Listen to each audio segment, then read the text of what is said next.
Primeiro Deus me preparou para meu pai, né? Depois a AIDS, depois o doente.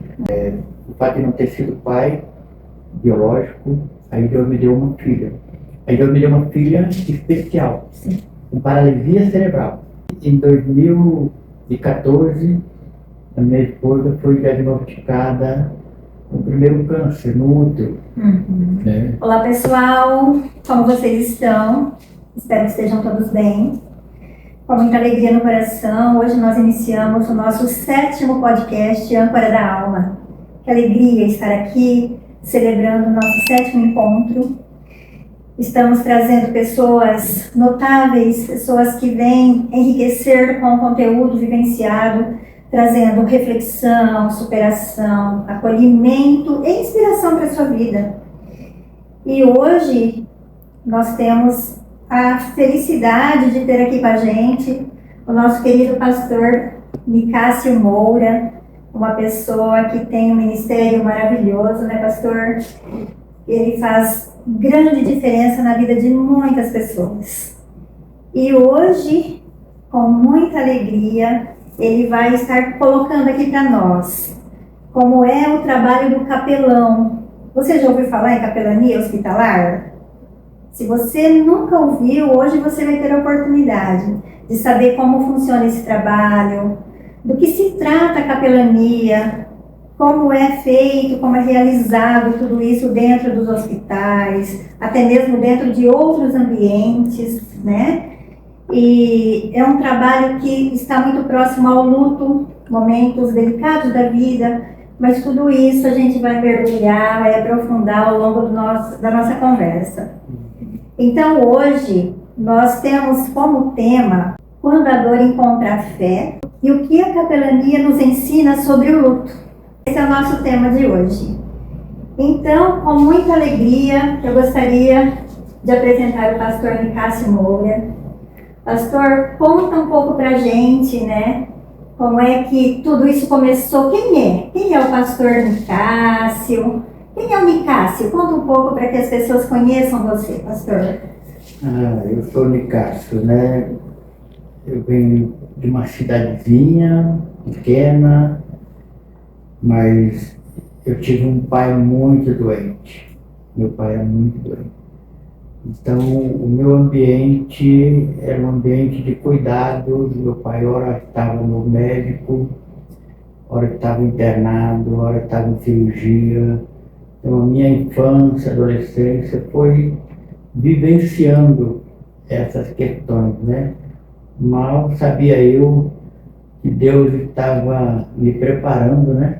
Dando experiências desde a infância para eu entender a dor do enfermo, da família, né? Então, eu já venho dessa história, essa minha história, né? Com 23 anos eu tive a experiência que mudou o rumo da minha vida. Era universitário e tive uma experiência com Jesus. Eu conheci Jesus pelo entendimento, pela leitura, pela compreensão da palavra escrita, lendo, ouvindo, lógico, mas eu tive uma experiência espiritual através da palavra de Deus, conhecendo, e aí eu me tornei realmente um servo de Jesus. E a partir daí a minha vida mudou. Os meus conceitos mudaram, a minha filosofia de vida mudou, as minhas prioridades foram realinhadas, né, e Deus, né, me colocou numa direção que Ele queria e que é a direção que me fez um homem muito feliz, né? Muito feliz. Então tudo começa, na minha vida tudo começa com a minha infância, mas a virada de chave começa quando eu tenho um encontro pessoal com Jesus, um conhecimento mesmo da pessoa de Jesus. Que então, é isso que fez a diferença na minha vida, né? Que joia, tá vendo? O que parecia ser só sofrimento ali no núcleo familiar foi se transformando. Exatamente, né? Então, era sofrimento, era dor. Por exemplo, meu pai, Ele teve um pulmão só, ele teve várias enfermidades, mas a parte pulmonar dele era muito complicada. Ele tinha bronquite, asmático, né? E ele tinha um pulmão só, então eu era o filho que ia lá na cama, ele estava sentado na cama e ia fazer tapotagem, bater nas costas dele para aliviar um pouco os brônquios, para que ele conseguisse respirar. Então, muitas vezes eu era o filho que ia lá bater nas costas, ele fazia inalação, não resolvia, né? E eu com 10, 12 anos, cuidando do meu pai, tentando fazer ele ter um conforto respiratório, né? Esse cuidado, eu como menino adolescente, fazendo isso com meu pai, tendo que dar essa assistência para ele. Então isso foi me preparando, foi me formando para essa área do cuidado, do consolo, né? Sim. Então e naturalmente depois que eu me converti, eu recebi um chamado para ser pastor, né? Algo que queimou no meu coração e não tinha outro jeito. Eu tinha que ir estudar teologia, e quando eu estava estudando teologia, eu entrei no seminário em 1992. Olha só o que estava acontecendo no Brasil e no mundo. 1992, 93, era a epidemia da AIDS. A AIDS estava matando pessoas. Lembra? Maridos que tinham relações promíscuas se contaminavam com o vírus da AIDS, traziam o vírus para a esposa, jovens ou pessoas que viciadas em drogas e compartilhavam a mesma seringa e se contaminavam com o vírus da AIDS, pessoas que tinham relações homossexuais, trocas de parceiro, e foram se contagiando, então virou uma epidemia. E aí eu estava estudando no seminário.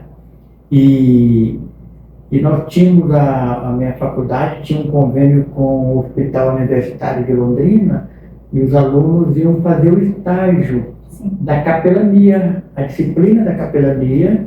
Então a gente tinha aula e ia para o hospital fazer a prática da capelania com o paciente do hospital. E o que acontecia? Eu ia numa terça-feira, conhecia algumas pessoas, interagia com elas, conversava. Quando eu voltava, na outra terça-feira, algumas delas já tinham partido, já tinham falecido. Na hora que eu formava um vínculo com a pessoa, ela já tinha morrido, porque não tinha medicamento, não tinha o coquetel, não tinha nada, era igual quando a epidemia do Covid chegou, a AIDS também.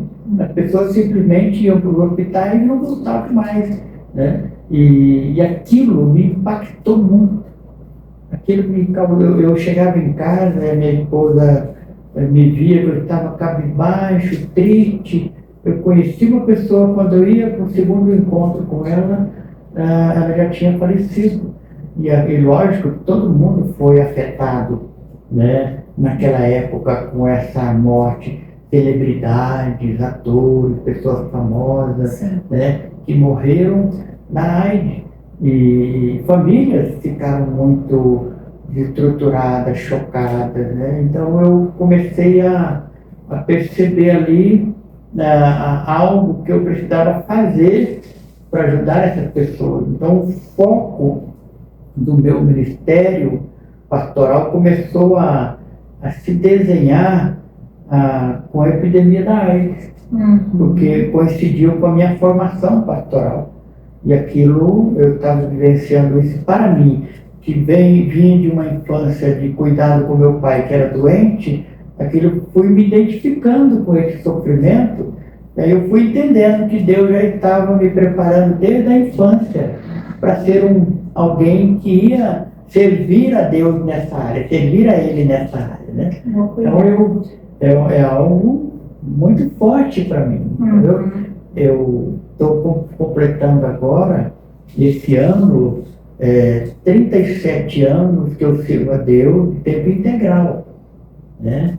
A pessoa precisa saber que quem serve a Deus de tempo integral é todo o tempo, é pela fé, né? E também, nesses 37 anos, 30 como pastor e 20 como capelão. Então é um ano histórico para mim, é um ano de celebração, né? De atuar nessa área. Sim. Eu sou muito feliz por poder ajudar as pessoas na capelania. Então começou justamente com essa epidemiologia que foi o foco na minha formação, né? Eu tive a oportunidade de pastorear, de abrir igreja, mas sempre voltado para o enfermo, sempre voltado para o cuidado do enfermo. O que é a capelania? A capelania é a assistência espiritual, assistência religiosa às pessoas que estão internadas em hospitais, às pessoas que estão em presídios, às pessoas que estão em asilo. A capelania, ela tem várias frentes.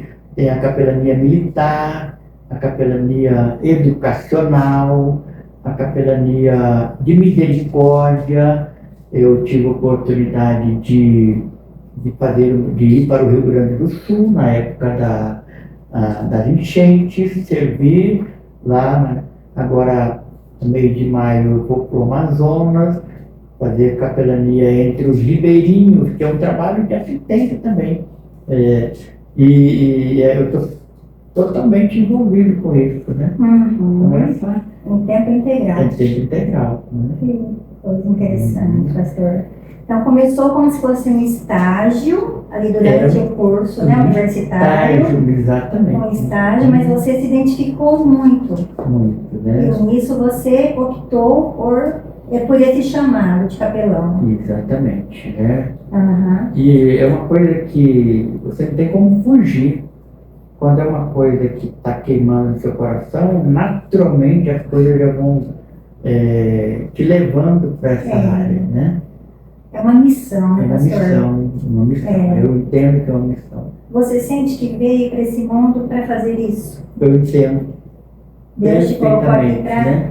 para E eu agradeço a Deus porque eu sei qual que é o meu caminho. Eu citando uma frase de um escritor norte-americano, Mark Twain, ele disse que nós temos 2 dias mais importantes da nossa vida.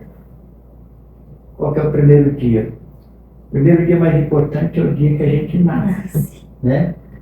Olha, se você entender que o seu nascimento foi projetado na eternidade, tua vida é desborrachada.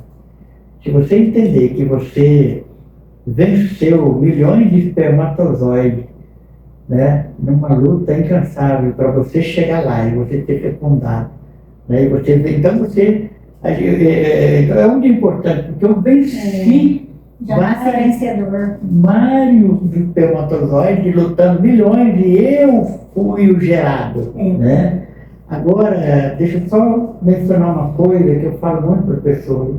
As pessoas ficam reclamando, chorando.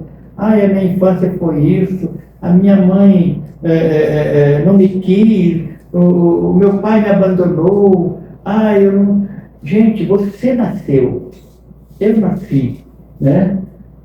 Eu estou aqui. E então o dia mais importante da nossa vida é o dia que a gente nasce. Mas qual é o segundo dia mais importante da nossa vida? O dia que a gente descobre por que nós nascemos. Por que nós nascemos? Uhum.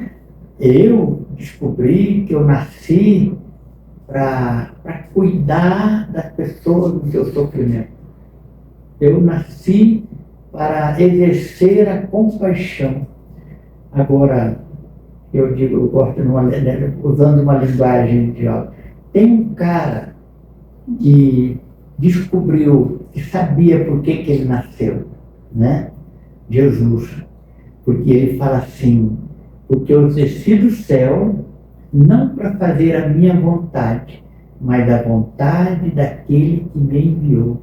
Então Jesus sabia porque ele tinha nascido. Lá em João 6, ele está dizendo que eu desci do céu, não para fazer a minha vontade, mas a vontade daquele que me enviou. E ele diz, e a vontade daquele que me enviou é que eu não perca nenhum daqueles que ele me deu. Então Jesus entendeu que a sua missão era fazer a vontade de Deus, não perder ninguém, e aí ele continua, e eu o ressuscite no último dia. A missão de Jesus era obedecer a Deus, não perder ninguém e cuidar até a ressurreição. Então você precisa descobrir, você precisa se alegrar pelo fato de ser nascido e não se importar com a sua história. Use a sua história de sofrimento, de dor, para fazer você amadurecer, para fazer você ser uma pessoa mais forte, mais decidida, não para deixar você uma pessoa deprimida, revoltada, brigando com todo mundo, não fala com o pai, não quer saber quem foi a mãe, e vive com um eterno trauma. Mas se você entender que o seu dia de nascimento é um dia especial, eu preciso falar da minha filha. Eu fui pai de uma criança adotiva, a minha filha adotiva, a Vivi, ela sofreu 3 tentativas de aborto.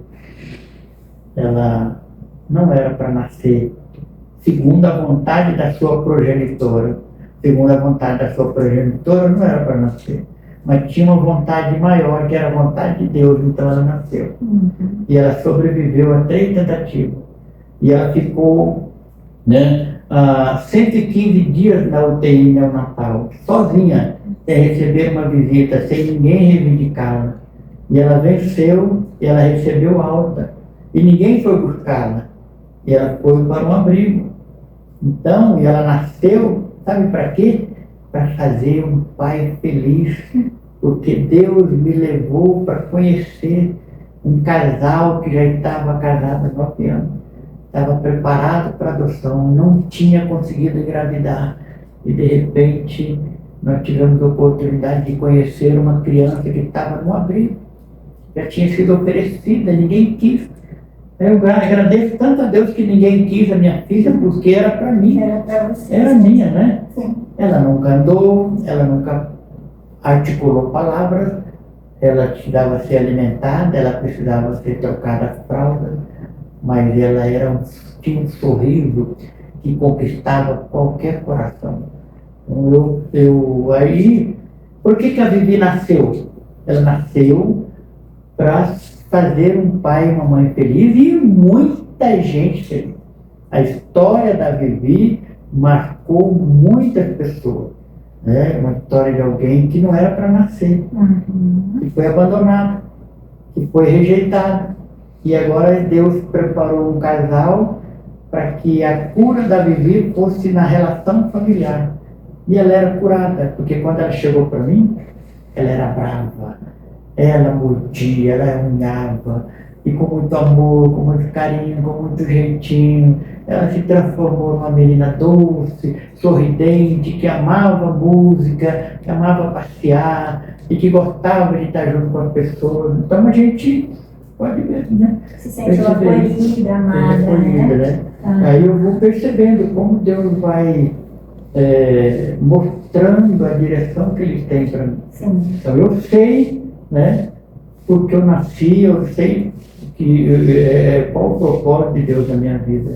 Né? Servir a Ele entre as pessoas que estão sofrendo.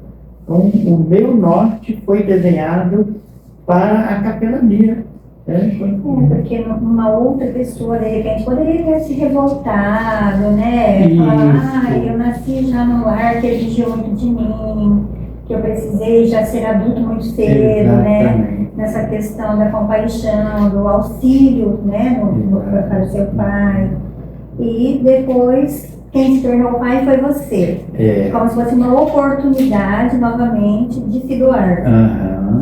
E isso se transformou a sua vida em uma missão mesmo, né? Interessante. E com a experiência que nós tivemos com a Vivi, nós pudemos ajudar muitas pessoas. Aham. Filhos que eram adotivos, que não queriam conhecer a família de origem, mães que já haviam abortado, Uhum.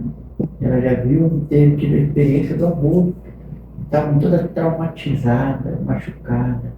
Aí elas viam na Vivi que alguém que sofreu tentativa de aborto, que sobreviveu e tinha uma família, mas a gente mostrava para ela, né, que não é para ficar culpada, é para, né, ser culpada e ver como que Deus pode fazer na vida de uma pessoa, né, e se identificar com a Vivi.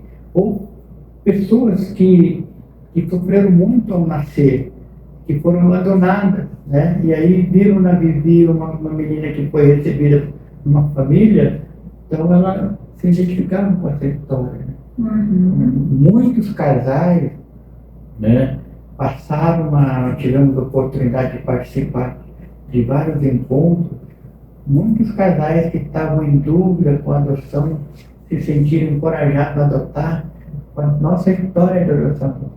Inclusive casais que adotaram crianças especiais. Sim. Através da vida. Mas vocês fizeram coisa extraordinária. Não, né? Para nós não foi extraordinário, para nós foi normal, para nós foi obediência, para nós foi amor. As pessoas olhavam para nós como algo extraordinário. Até porque a Lília falava, né?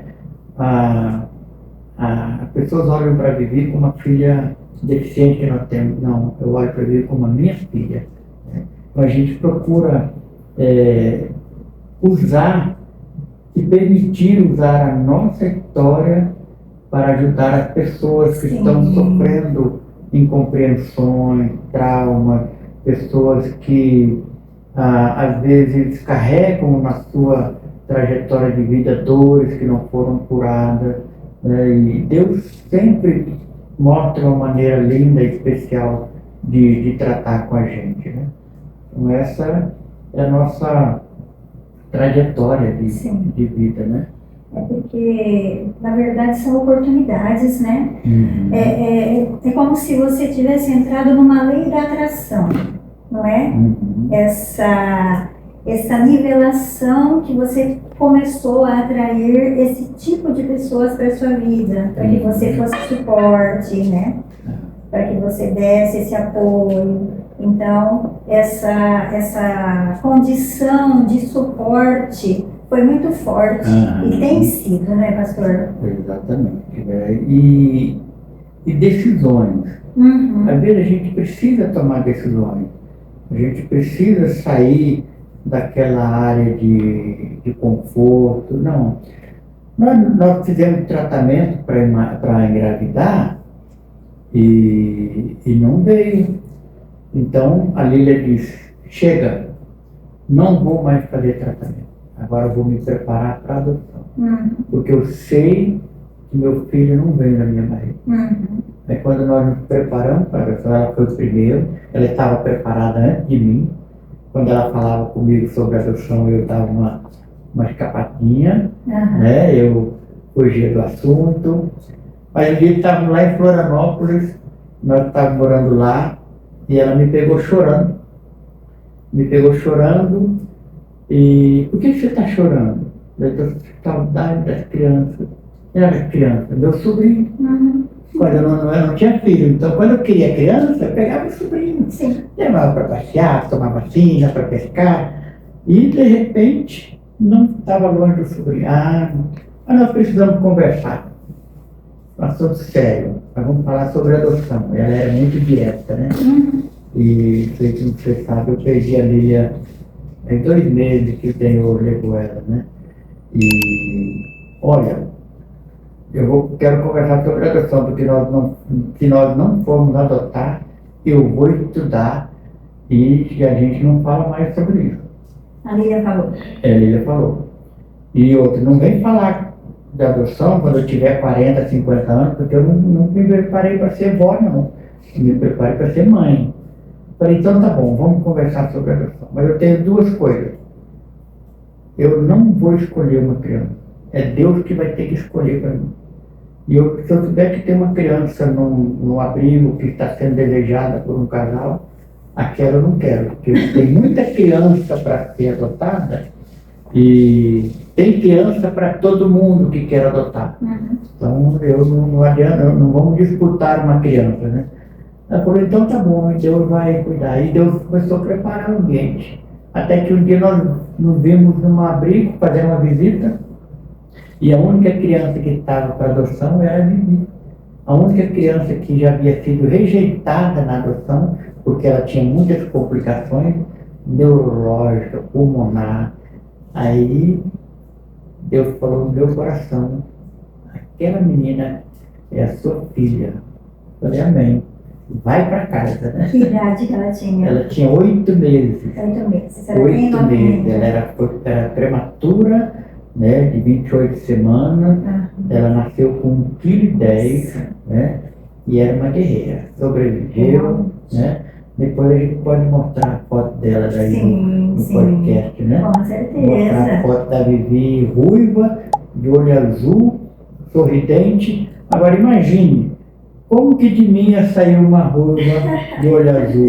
Eu tinha que dar pronta, né?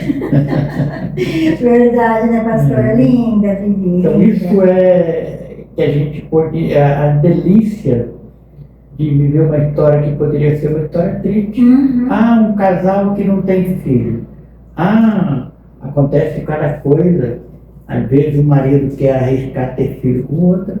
Pois é. O casamento acaba, ela quer um outro marido que de repente que vai dar filho. E nós continuamos firmes, porque o mais importante na minha vida era a Lília, a mãe. Né? E eu sabia que eu era importante para ela.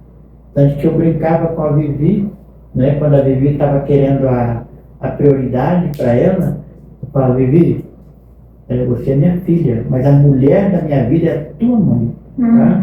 A mulher da minha vida é a sua mãe, não é você não.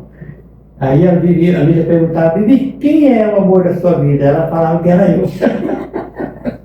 Aí ela me quebrava, né? Eu falava para ela que o amor da minha vida era a mãe, aí eu perguntava para ela quem era o amor da vida dela. Era o pai, né? Isso é muito comum com as meninas, né? As meninas amam demais o pai.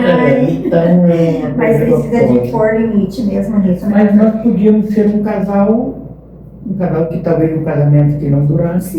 Um casal cheio de trauma, cheio de tristeza, porque eu não pude ter filho.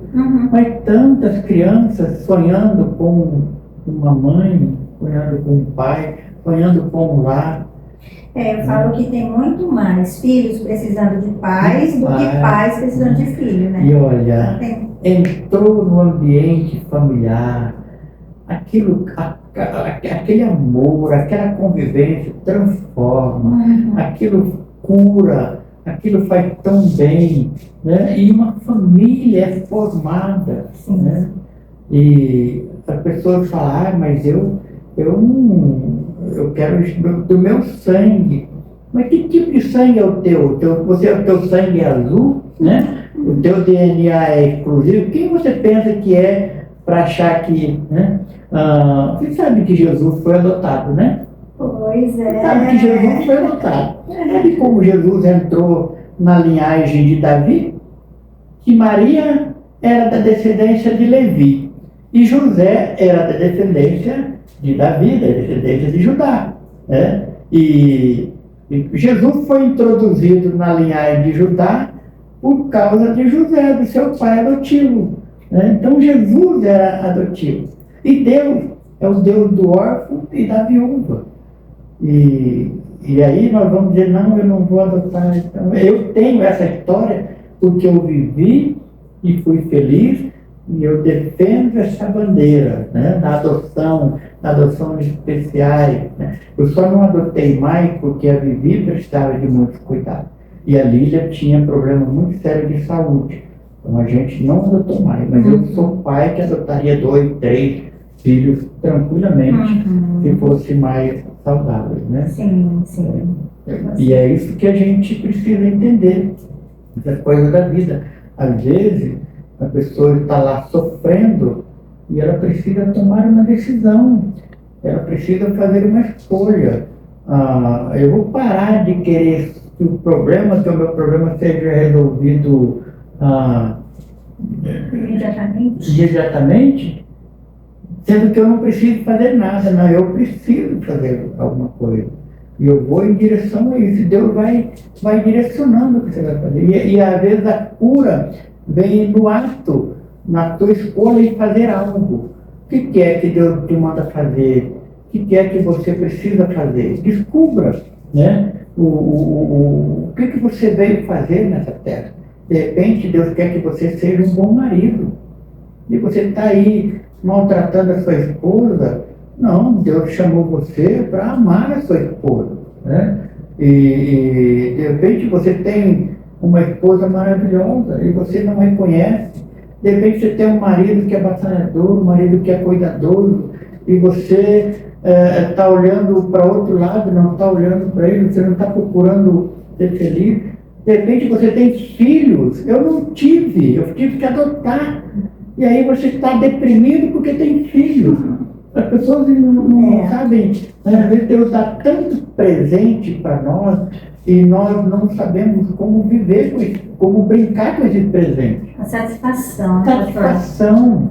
Muitas vezes falta satisfação naquilo que você já tem, né? Ficar esperando por algo que ainda não tem, sendo que já tem tanto a agradecer, né? Tantas coisas para ser grato, uma família, um trabalho. Só fato de acordar de manhã, né, com saúde. Porque eu imagino que você que vai muito nos hospitais, porque esse trabalho hoje está muito nos hospitais, né? Quando você se depara com alguém ali acamado, preso numa cama, dependendo de cuidados, como é difícil e como você olha e fala, nossa, eu estou caminhando com minhas próprias pernas, eu estou livre para ir e vir, né? Eu consigo sentir o sol em mim quando eu caminho pela rua. Que coisa gostosa, a vitamina o D, vento, né? A chuva, o vento, né? Quanta coisa, né, pastor? E voltando um pouquinho para a capelania, o seu trabalho está bem assim centralizado, mas dentro dos hospitais hoje, como que tem sido sua rotina? Porque o seu chamado você colocou para a gente, né? E assim, eu gostaria até que você falasse um pouco sobre como é que tem sido, o que você tem ouvido, porque você acompanha as pessoas naquelas horas mais difíceis, né? Onde as pessoas estão passando pela fase mais delicada, às vezes, da vida, né? Finalizando ali. O que você tem observado, pastor? E assim, tem alguma história, algo que marcou mais para você?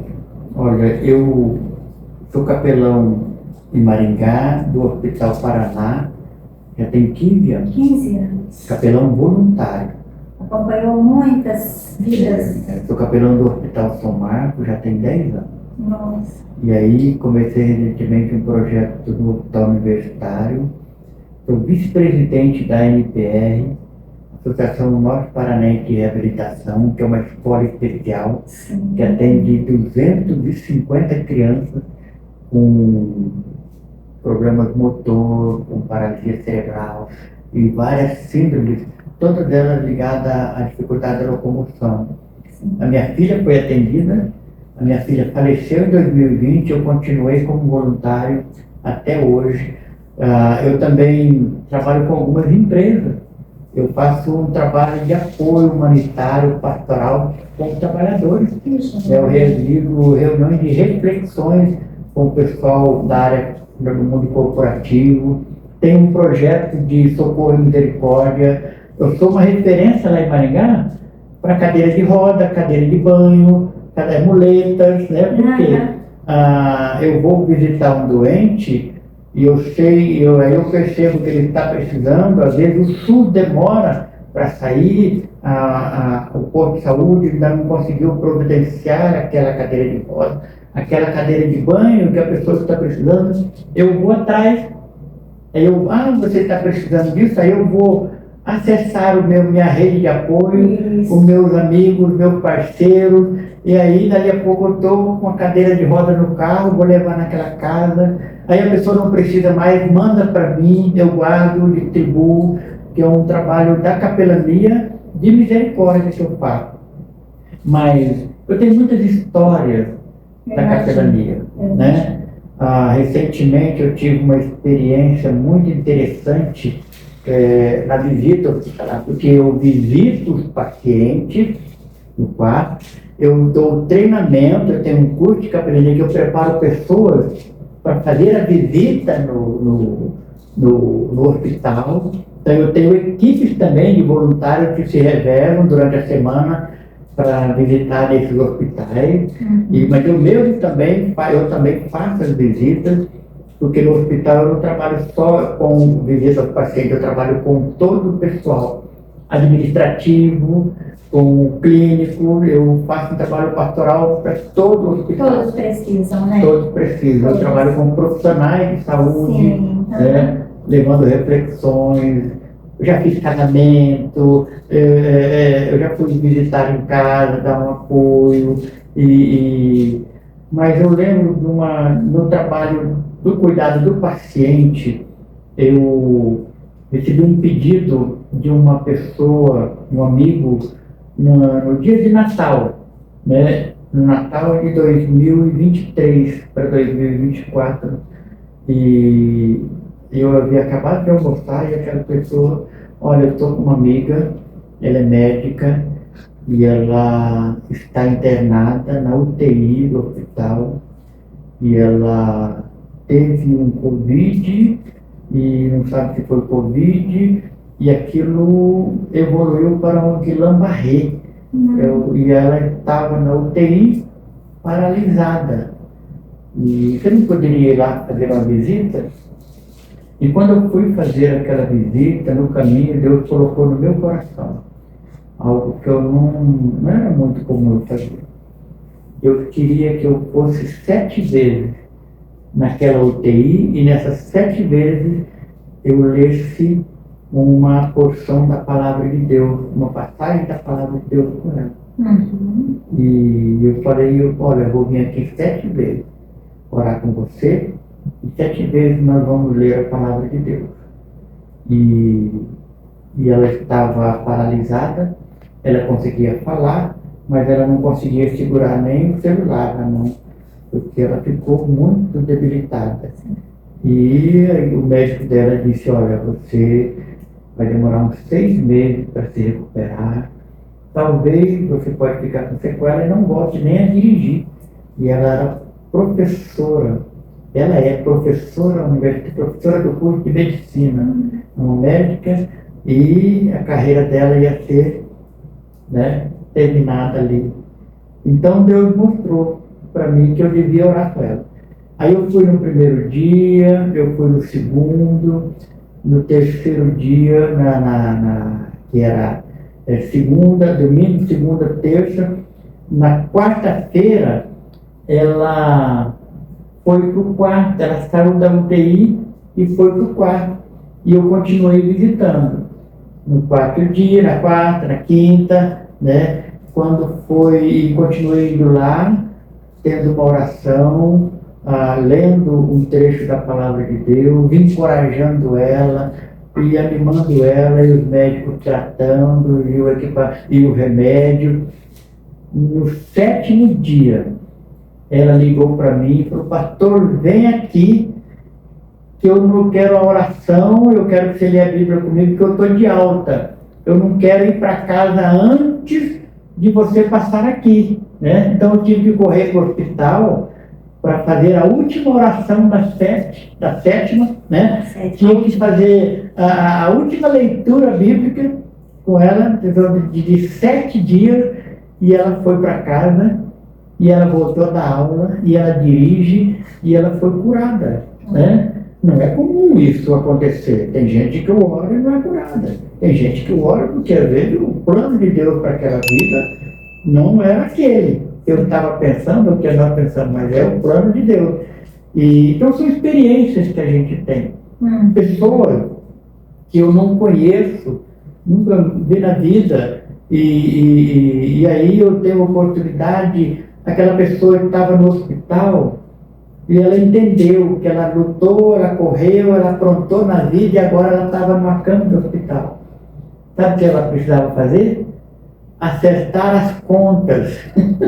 Acertar as contas com Deus. Ela, ainda bem que você veio, eu estava precisando de alguém para conversar, eu preciso confessar algumas coisas. Eu precisava conversar com alguém de Deus. E aquela pessoa viveu a vida toda longe de Deus, mas de repente ela ficou doente, foi parar no hospital. E ela queria falar com alguém que não fosse membro da família. E muitas vezes a gente chega no hospital para visitar uma pessoa, ou nós vamos na casa do paciente enfermo. Ela diz assim, ela fala que eu estava esperando que Deus mandasse alguém para falar comigo, para orar comigo. Então dá uma sensação de missão, uma alegria, um prazer de, olha, eu estou fazendo aquilo que Deus quer que eu faça.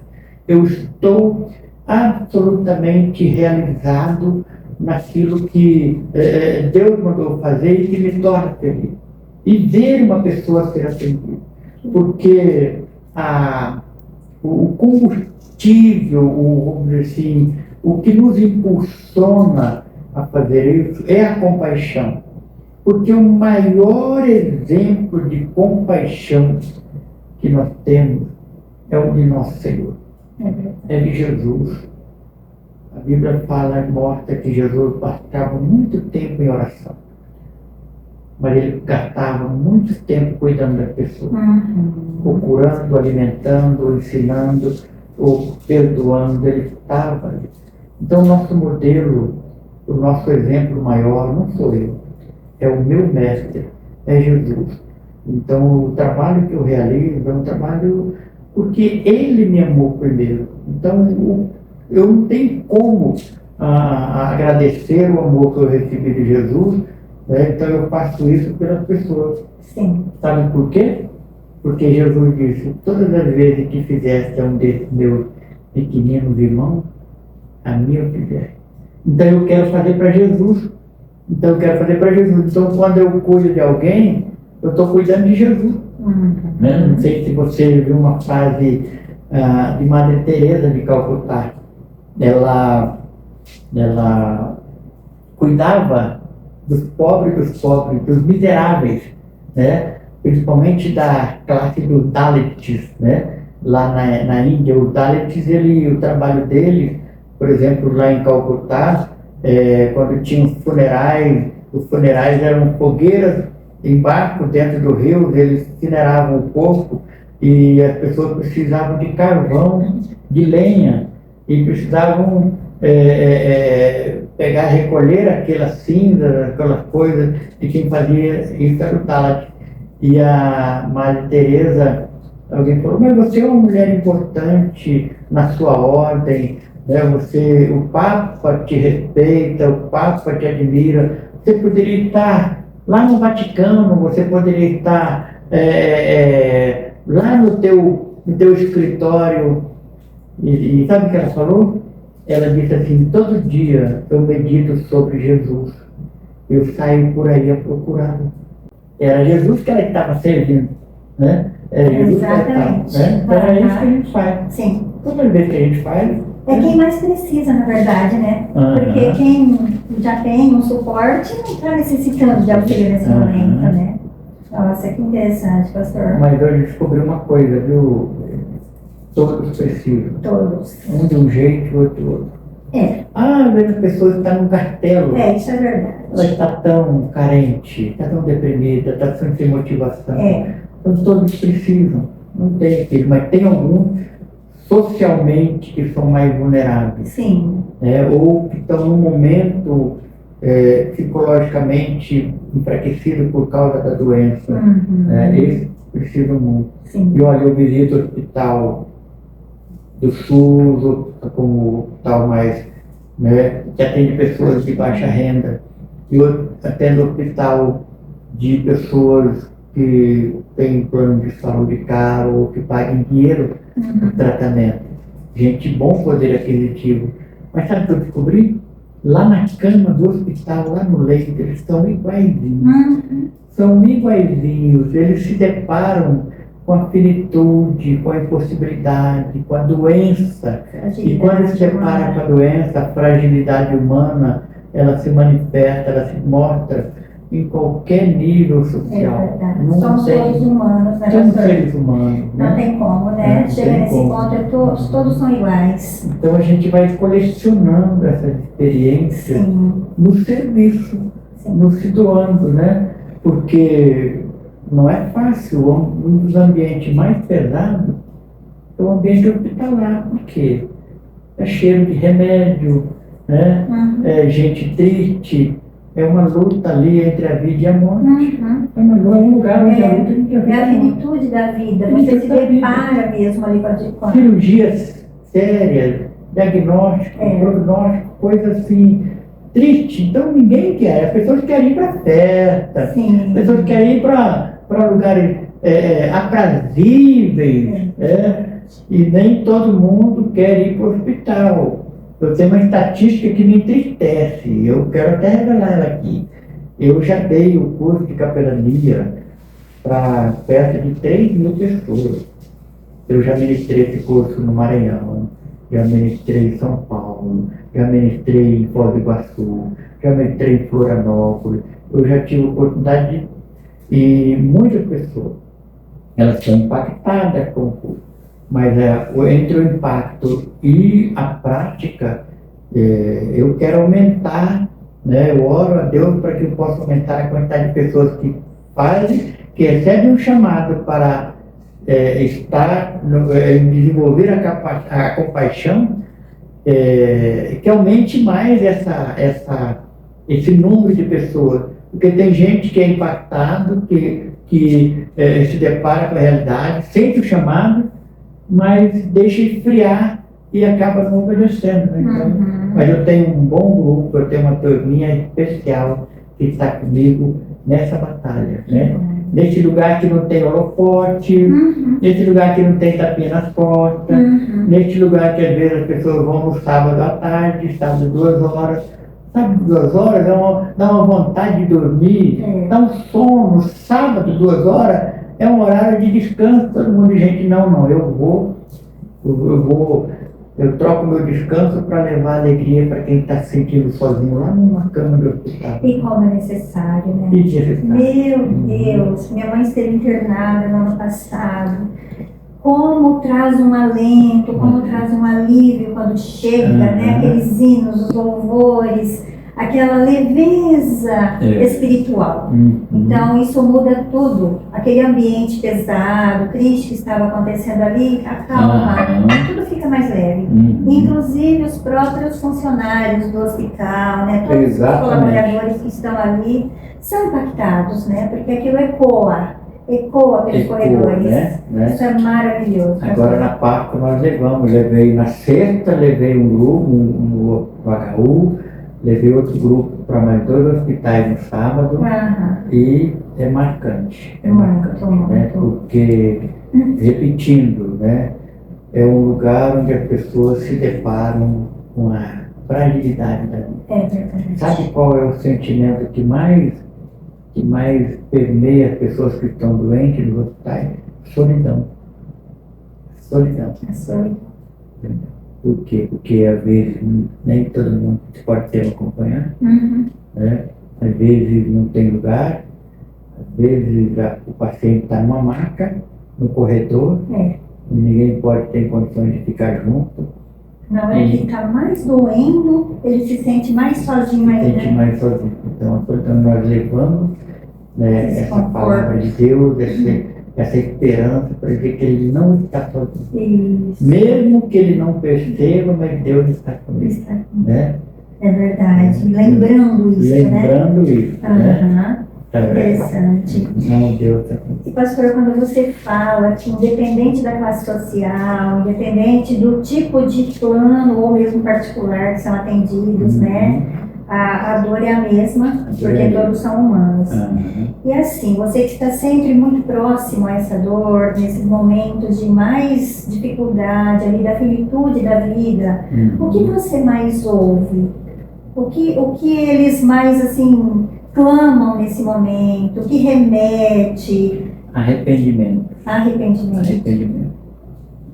É muito propício. Eu tive contato com um livro de uma enfermeira australiana, Brown Ware, e ela era enfermeira de cuidado paliativo. Sim. Ela ficava com pacientes que estavam realmente recebendo os últimos cuidados dele. Aham. E aí ela percebeu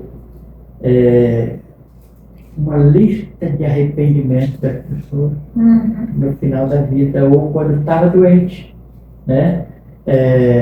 E ela separa algum deles. Sabe qual é o primeiro arrependimento, né? O que eu trabalhei tanto na vida? O arrependimento de ter trabalhado tanto. Não é um arrependimento por questão daquilo que conquistou, mas daquilo que perdeu. Que ocupou o tempo trabalhando E e não perdeu a viveu. infância dos filhos, perdeu tempo com a esposa, perdeu, né? Então eu percebo que pessoas estão arrependidas de não ter cuidado da saúde, arrependidas de não ter buscado a Deus, agora está querendo fazer uma barganha com Deus. Olha, Deus, eu vou buscar o Senhor, aí eu vou servir o Senhor, mas você me cura. E se eu me curar, eu vou servir o Senhor, né? Então, as pessoas têm alguns arrependimentos. E aí a gente trabalha a questão da graça, do perdão, da misericórdia, né? De que Deus não está punindo ela, né? Deus está de braço aberto para perdoar, né? E gente que quer confessar algo que não é para a esposa, não é para os filhos, mas é algo que precisa confessar para alguém que representa Deus. Sim. Mas eu encontro também, sabe o quê? Gente brava. Gente que não quer te ouvir, não quer uma oração. E sabe por quê? Eles não estão bravos comigo, não estão bravos com a religião, estão bravos com Deus. Eles estão decepcionados com Deus, porque que Deus permitiu que ela tivesse uma canção. E como ela não tem coragem de atacar Deus, ela ataca o mensageiro. Como ela não tem coragem de tacar pedra em Deus, ela ataca pedra naquele que vai falar em nome de Deus. Sim. Então muitas vezes as pessoas elas estão revoltadas com o pastor, estão revoltadas com a igreja, estão revoltadas com os crentes, estão bravas, mas na verdade não é com o crente, é com Deus. O problema dela é com o dono de todas as coisas. E aí, como ela não tem coragem de resolver os seus problemas com Deus, elas miram os servos de Deus e elas atacam os servos de Deus, né? E o servo de Deus que é esperto, ele sabe, não pode me atacar, que eu sei que o teu problema não é comigo. O teu problema é com o meu Pai, com o meu Deus, né? Então a gente encontra é muito pouco pessoas que estão revoltadas com Deus, que não aceitam uma oração, não aceitam um pedido, porque a gente sempre pergunta, viu, na capelania, você aceita uma visita? Você aceita? Eu posso ler a palavra de Deus com você? Eu posso fazer uma oração? Porque nós não vamos ali para enfiar a goela abaixo de ninguém, porque tem sempre a permissão da pessoa, tem sempre a sua liberdade de escolher. E se ela não quer, é um problema dela com Deus. E aí a gente se retira, agradece. Nós não forçamos ninguém a receber uma visita, uma oração. A gente sempre pergunta, até para entrar no quarto, a gente se apresenta e pergunta, olha, eu sou da capelania, eu vim fazer uma visita, eu posso entrar? Você aceita? Sim, bem, não, ok, obrigado. É respeitado, né? A gente respeita a confissão religiosa. Eu trabalho muito na questão ética no curso de capelania. Nós não estamos ali para fazer proselitismo, nós estamos ali para levar conforto, levar amor, levar esperança para as pessoas. Sim, independente de religião. Independente de religião. seja o bandido que está escoltado pelo... Ali ele é um paciente. Sim. Ali ele é uma pessoa que carece da graça. Sim. É que precisa ter uma experiência com o amor, de repente ele não teve experiência nenhuma com o amor. E ele vai ter agora. E essa experiência com o amor vai ser transformadora para ele. Né? Nós não vamos para julgar, nós vamos para amar. Exatamente, com certeza, pastor, muito interessante. Uhum. E assim, a proximidade da morte, né, que você está sempre ali presente, na maioria das vezes, dessa proximidade da morte, o que ela nos ensina sobre a vida? Porque assim, morte e vida, muito próximo, né? E essa proximidade da morte, que chega uma hora que não tem mesmo como voltar, começar de novo, ou até mesmo ser curado, retomar. E chegou a hora, né? Assim como chegou o dia de nascer, chega o dia de morrer também. O que você percebe, assim, que ensina de vida nesse momento, assim, nessa fase da proximidade? Eu tenho tido várias experiências com isso. Uhum. Por exemplo, eu estou com uma paciente lá no hospital, eu tenho visitado ela tem 92 anos, né? E ela só precisa chegar um momento. Ela está com um aparelho, ela está respirando, mas ela ainda está viva. E eu fico perguntando, o que será que está impedindo essa mulher de partir, se deixar, né? Quem sabe alguma coisa que não foi resolvida, algum perdão. E o que eu falo, né? Então, é essa cara. Mas eu já tive, né? Ela não está lúcida mais, né? Mas eu falo no ouvido dela, dizendo, filha, olha, você viveu uma boa vida, você teve filho, teve neto, teve bisneto, fica em paz, descansa o seu coração, entrega a sua vida para o Senhor. Mas eu tenho também gente que está em momentos terminais mesmo, né? Acho que depois eu posso falar da minha esposa. Sim. Né? Eu acabei de perder a minha esposa por câncer. Então eu vivi um luto antecipatório, eu vivi um processo. Mas muitas vezes as pessoas, elas queriam mais tempo, ou as pessoas elas estão arrependidas por algo quando elas estão conscientes, né? Sim. Mas eu sou aquele que é chamado para essas horas. Às vezes eu não fui chamado para a festa de aniversário daquela pessoa. Às vezes eu não fui chamado para o casamento, às vezes eu não fui chamado para o churrasco, mas aí a família está lá no hospital e aquela hora está se aproximando, aí eles me chamam e eu vou lá preparar aquela pessoa, vamos dizer assim, espiritualmente. Como é preparar? Relembrar a ela, né, do amor de Jesus, relembrar a ela da vida eterna, dizer para ela entregar a alma dela ao Senhor, porque o tempo da vida material está acabando, da vida biológica está acabando, não tem jeito. Agora entra a fase da vida espiritual, mas ela precisa estar preparada para entrar, ela precisa tomar decisões, fazer escolhas pessoais. Eu quero viver uma vida espiritual lá de Jesus. Eu não quero viver uma vida espiritual. Ela tem que dizer, ela tem que confessar, porque a Bíblia ensina, né? Lá em Romanos capítulo 10, versículo 9, o apóstolo Paulo está dizendo: se com a tua boca confessares a Jesus como Senhor, e que teu coração creres que Deus o ressuscitou dentre os mortos, serás salvo. É Romanos capítulo 10, versículo 9. E Jesus ensinou lá em João 5, 24. Na verdade vos digo, quem ouve a minha palavra e crê naquele que me enviou, tem a vida eterna. Não entrará em condenação, mas passou da morte para a vida. Então a pessoa precisa fazer essa decisão. Ela não deixa o testamento, ela não deixa os bens, ela não escolhe para quem que ela quer deixar, às vezes, fazer alguma doação. Então ela precisa escolher o que vai fazer da sua vida espiritual. E só tem uma escolha, é Jesus. E Jesus é a escolha. Eu quero Jesus, amém. E às vezes eu vou lá, a pessoa está em coma, e eu converso com ela, porque mesmo em coma, uma parte do cérebro continua ativa, né? E você estudou isso, você fala que você é a tua área. Então eu entendo que uma parte do cérebro está ativa e eu converso com ela normalmente. E a audição é a última que vale também. Aí, ó, então, a audição para o ouvido dela, escuta. Não é possível que você não ouviu falar de Jesus na sua vida toda. Não é possível que você não sabe quem é Jesus. Pois é, você precisa agora se arrepender do seu pecado. Precisa entregar a sua vida por Jesus.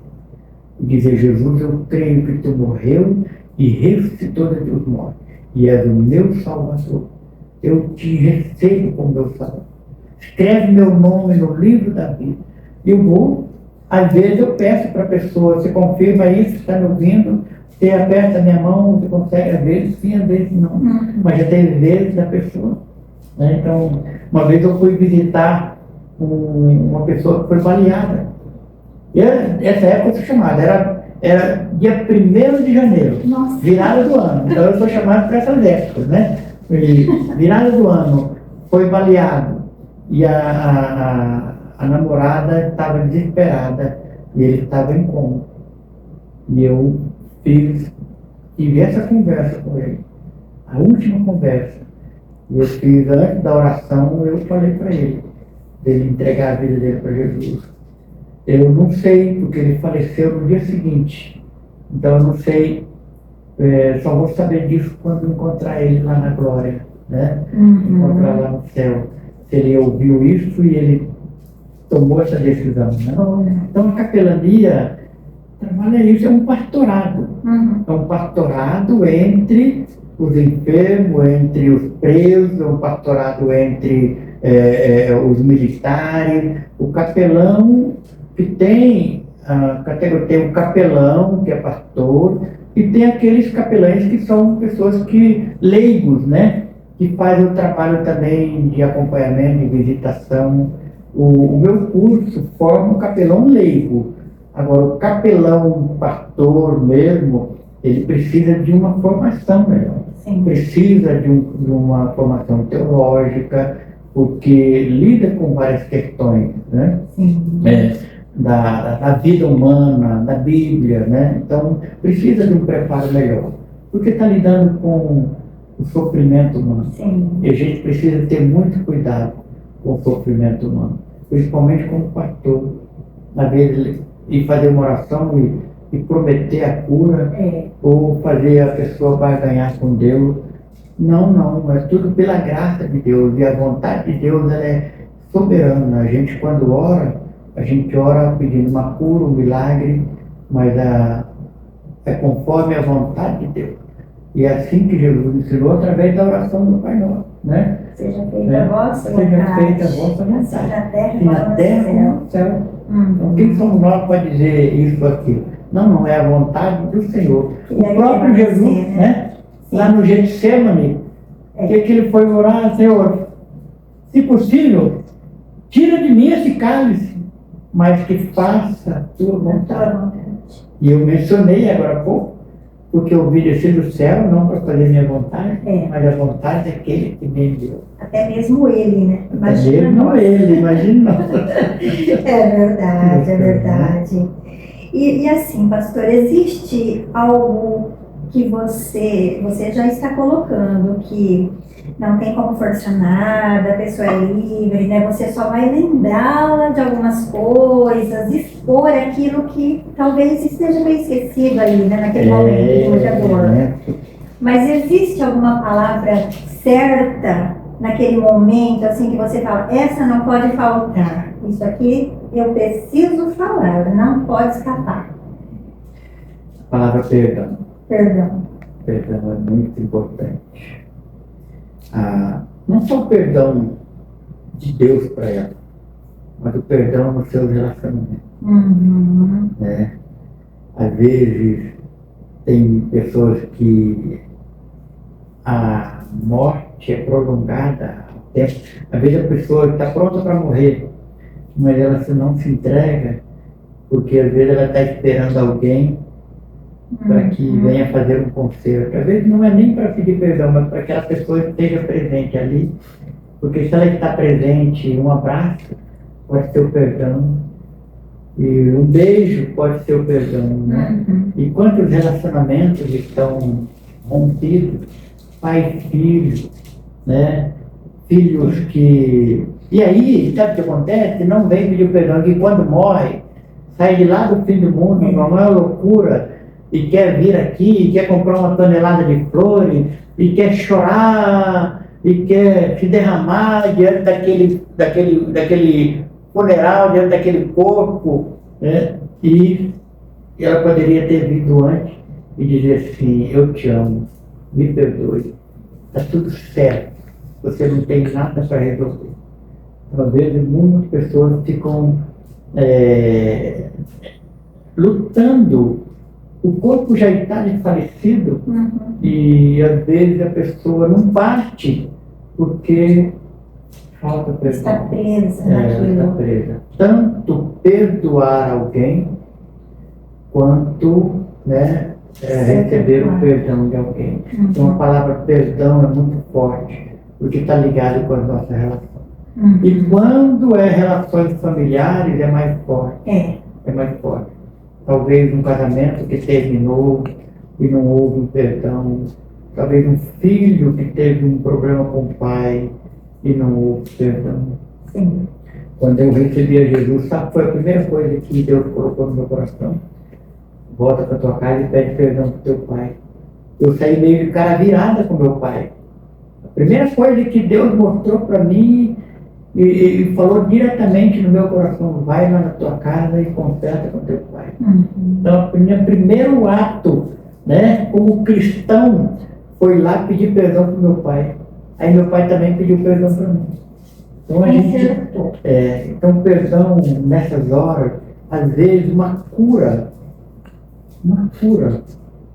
está amarrado, está presa, porque aquele coração está rancoroso, amargurado e não perdoa, né? E aquilo está arrebentando com ela por dentro. E ela não consegue se libertar disso. Sim. E às vezes a gente precisa ajudar, que a pessoa se abre, porque nem todo mundo se abre. Quando a pessoa se abre, a gente vai ajudar ela a resolver aquela questão. Né? Porque você quer que eu ligue para fulano aqui? Às vezes a gente oferece opções para que ela fique em paz. Facilita, né? Teve gente que ficou esperando ver alguém, quando a pessoa chegou, deu um beijo, e aí ela estava livre, dali a pouco ela partiu. Eu presencio muito esse período da vida humana, da finitude, quando encerra como capelão, como pastor. Estou presente em nascimento, estou presente no casamento, mas eu estou mais presente nessas horas, porque é quando menos pessoas, quando tem menos gente para ir, eu sei que é a minha missão. Eu sei que é ali que Deus quer que eu esteja, né, fazendo isso. Então a capelania me dá esse privilégio. Eu me sinto privilegiado por ter sido escolhido por Deus para participar desses momentos na vida das pessoas. E olha, marca, as pessoas não se esquecem de mim. Não se esquecem disso. Exato. Anos se passaram, pastor, eu lembro que você esteve no velório do meu pai. Você esteve lá quando meu pai estava no UTI, você entrou lá, colocou a mão na cabeça dele, orou com ele. As pessoas se lembram, depois ele partiu, você foi para o velório. Então, eu marco a vida das pessoas nesses momentos. Como eu digo a você, eu não sou chamado para o churrasco, para a festa de aniversário, né? Mas lá eu estou, que acaba sendo o momento mais marcante, mais importa, né? Mais forte, o momento mais forte da vida das pessoas. E assim como na psicologia, né, na capelania, você sente também que existem momentos que não tem palavras? Não, eu trabalho muito isso. É o silêncio ali, O o acolhimento através de um abraço. A presença respeitosa, a pessoa precisa saber que Sim, sim. Eu tenho um livro de Joseph Baylor. Ele perdeu 3 filhos. E ele, enfrentando a morte, o livro dele chama.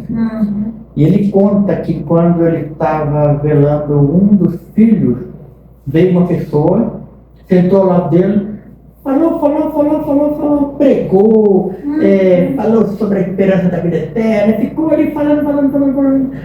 Aí ele ficou desejando que aquela pessoa fosse embora. Aí depois ele fala também no livro que veio uma outra pessoa, que sentou ao lado dele e ficou ao lado dele, quietinho, né? Aí pediu se podia fazer uma oração, fez uma oração, se levantou e foi. Ele fala, aquela que ficou falando, eu desejei que ela fosse embora. Aquela que ficou em silêncio, eu queria que ele ficasse mais, né? E muitas vezes eu trabalho muito isso com meus alunos, de você precisa estar presente. A pessoa precisa ver que você está ali. E você está ali por causa dela, para estar com ela. Não precisa necessariamente ter o que falar, porque às vezes a gente não sabe o que falar. A gente não tem o que falar. E o que a gente falar, muitas vezes a pessoa não vai se lembrar, né? E às vezes vamos falar coisas, jargões, repetitivos. Deus está no controle. Está num bom lugar. Isso às vezes, isso vai entrar por um ouvido e sair por outro, mas a pessoa não vai esquecer que você esteve lá. Quem esteve lá com ela? Naquele velório, naquela casa onde ela estava acamada com ele, né? Aquela visita no final da tarde, só porque vai visitar a pessoa que está doente, quando ela não está mais ativa, quando ela não está mais na roda da sociedade, quando ela não está mais em evidência, ela está está recolhida, solitária, forçadamente. É ali que ela vai se lembrar de você. E quando ela estiver boa, ela vai se lembrar. Ou, né, você vai marcar a vida dela. Então, muita gente tem dificuldade de ir porque não sabe o que dizer. Mas ela precisa somente ir. E Deus vai usar ela. Né? Ela precisa ir, que Deus vai usar ela. Ou vai dar palavras, ou só o fato. A Bíblia conta a história de Jó, né?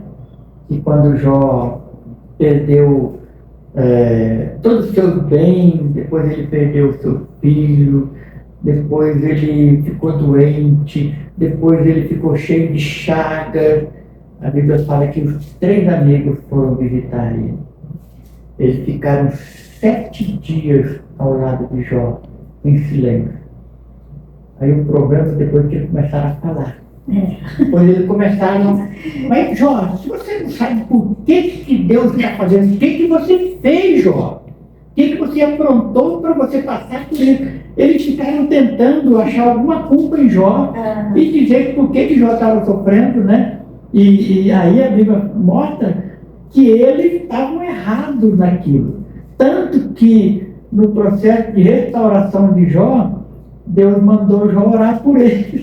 Era ele, Deus mandou Jó, o doente, orar por os amigos dele, né? Inverteu.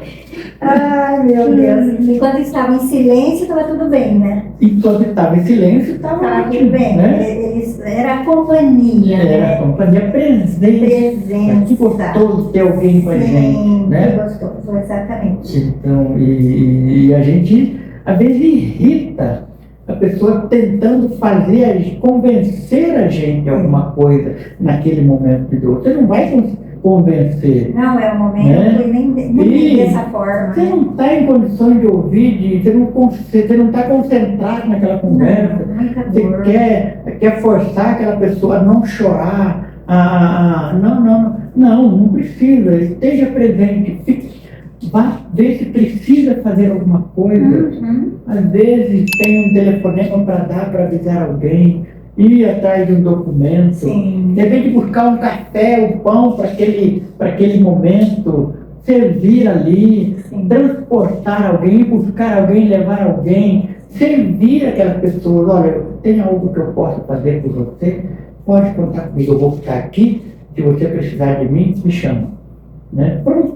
Marcou a vida daquela pessoa. É verdade. Cumpriu a missão. Veio para suprir aquela necessidade pontual, né? Exatamente. Naquele momento que ele precisava era aquilo. E eu ensino no meu curso de capelania, quando você vai visitar um doente em casa ou até no hospital, você ora, você compartilha a palavra de Deus e você faz uma pergunta. Tem alguma coisa que eu possa fazer por você? Às vezes eu já saí do hospital e fui comprar escova de dente. A minha esposa, uma vez eu estava com a minha filha internada e tinha uma mãe de outro estado internada. Sabe o que ela fez? Pegou as roupas daquela mulher, levou para casa, botou na lavadora, secou a roupa, botou assim. Olha que coisa, né? Então às vezes a gente tem que fazer aquela pergunta, porque senão fica só uma coisa religiosa, espiritual. Nós temos que ter ação, temos que ter atitude prática. Né? Tem alguma coisa que eu posso fazer por você? Está precisando de alguma coisa? Às vezes a pessoa tem medo de perguntar, mas quando ela diz que está precisando, Deus vai providenciar, vai usar você para providenciar. Sim. Ai, mas eu não tenho dinheiro para comprar isso. Deus abre as portas, Ele quer que você seja o canal. Né? Exatamente. Mas eu já fiz tanta coisa. Aliás, eu fico fazendo tanta coisa. Acabei de dar um teclado para um casal que querem comigo nos hospitais e ele tem autismo e ela é gaga. Eu falo porque ele fala, né? E esse casal, ele tem autismo e ela é gaga, são casados. Mas quando ela põe a mão naquele teclado, ela arrasa. E quando ele abre a boca para cantar, ele é autista, aí eles estavam sem teclado. Aí eu acionei minha rede de apoio e falei, gente, eu preciso comprar um teclado. E aí um dá um tanto, dá outro, daí a pouco já vou entregar um teclado para ele. Gente, estamos precisando de cesta básica, quem pode me ajudar? A Lília, minha esposa, fazia isso, ela ficava na secretariando, olha, tem gente que está precisando de um guarda-roupa lá, quem pode doar? E ela fazia essa ponte. Até alguém chegou de viagem lá do Nordeste, uma família, não tem onde morar, não tem imóvel, vamos lá, estamos precisando de guarda-roupa, estamos precisando de geladeira. Sempre tem alguém para doar e sempre tem alguém precisando. Às vezes precisa de alguém para fazer essa ponte. O amor em ação. E a capelania de misericórdia. Isso. Né? O amor em ação. Exercendo o amor na prática mesmo, né, pastor? Na prática. Porque tem tanta coisa que é possível a gente fazer, né? Tanta coisa. O impossível não é Deus mesmo. E Ele faz se tornar possível, né? E olha, às vezes você começa, eu sozinho não vou fazer isso, não vou dar conta. Às vezes você começa algo e alguém vê você começando, daqui a pouco vira um movimento. É verdade. Alguém tem que começar algo, daqui a pouco vira um movimento. Vira uma coisa maluca. Começa a atrair pessoas semelhantes também, porque as né? pessoas, elas são solidárias. Sim. Elas são prestativas. E elas só precisam ser encorajadas. Né? Encontradas, né? Divulgadas. Né? E às vezes na capelania tem essa parte que a gente faz. A Lília, minha esposa, já colocou dentes em mulher, já restaurou dentes, só nos contatos. Conseguiu dentista, conseguiu. A Lília já colocou, já deu óculos para a pessoa, conseguiu a consulta com o oftalmo, depois conseguiu uns amigos que têm ótica para o oftalmo deu a receita e entrava do óculos. Ela colocava óculos nas pessoas, ela colocava dente nas pessoas, roupa. Meu Deus, ela fez casamento, nós fizemos casamento, ela ia conseguir vestido de noiva para as noivas, ela era uma mulher espetacular, ela fazia coisas incríveis, porque ela conseguia agregar gente, ela era só o canal. Conectava, né? Conectava pessoas no objetivo, e tanta coisa. que a gente já fazia na capelania. Que coisa boa, porque assim, realmente, como você falou, tem muita gente que está só esperando, né? Só esperando. E quando tem uma referência que é verdadeira, né? Que séria. você E outra segue. coisa que a gente fazia, sempre prestavam conta. Uhum. Agora mesmo desse teclado que eu dei para o pessoal, nós vamos prestar conta. Ele vai receber o teclado na igreja e nós vamos tirar foto e mostrar para os parceiros que colaboraram, olha, o teclado já está na mão de quem precisava. Sim. Então a gente usa muito a rede social, o WhatsApp, para prestar conta. Você está mostrando, eu estou mostrando porque eu recebi ajuda. Uhum. E eu preciso que as pessoas vejam no que está sendo usada a ajuda. Isso. Né? Então eu tenho muita credibilidade. Uhum. Qualquer coisa que eu peço lá com a minha rede de apoio, todo mundo está pronto. Porque tem confiança. eu sempre presto conta e eu sempre mostro para onde for. Uhum. Não é autopromoção, propaganda, é prestação de conta. Sim. Se você entrar no meu Instagram, você vai ver as coisas que a gente está fazendo, os lugares que estou indo, porque eu vivo pela fé. Uhum. Mas como é que é? O dinheiro cai do céu? Não. Né? Não precisa cair do céu. Deus manda, entrega em mão. Sim. Então eu tenho uma frase que eu gosto muito de John Maxwell. John Maxwell escreveu, ele é especialista em treinamento de líderes de equipe.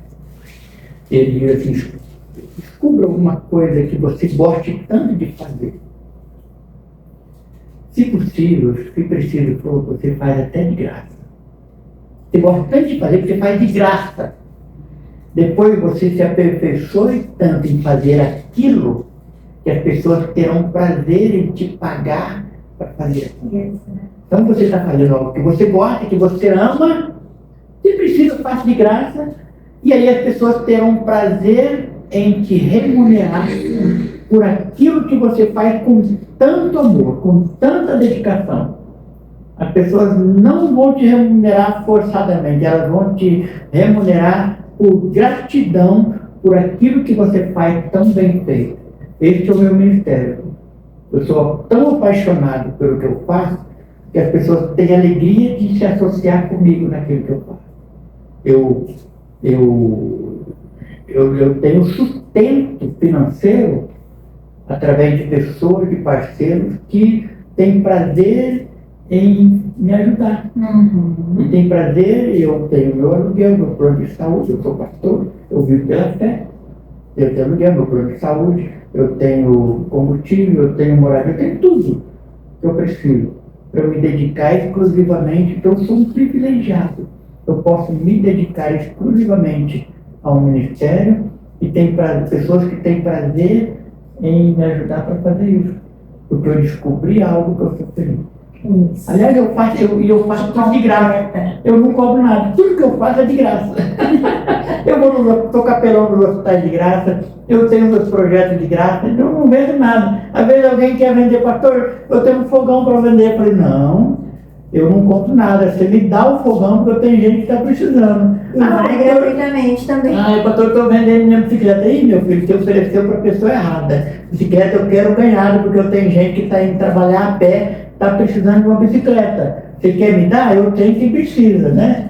É a ponte, né? Sempre a ponte. Então o pessoal parou de oferecer coisa, de vender coisa para mim, porque sabe que eu não peço para mim, eu peço para os outros.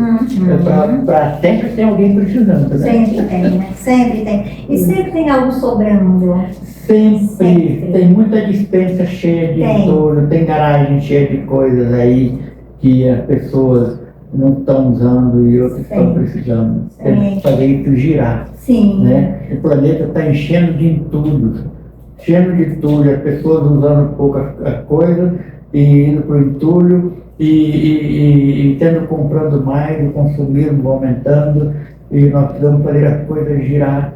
Tem coisas que podem ser consertadas e serem reutilizadas, e as pessoas jogam fora, né? E querem comprar novos, né? Não se recicla, né? Mas tem muita forma de se reciclar. E o que não é útil para você pode ser útil para o outro, e assim sucessivamente, né?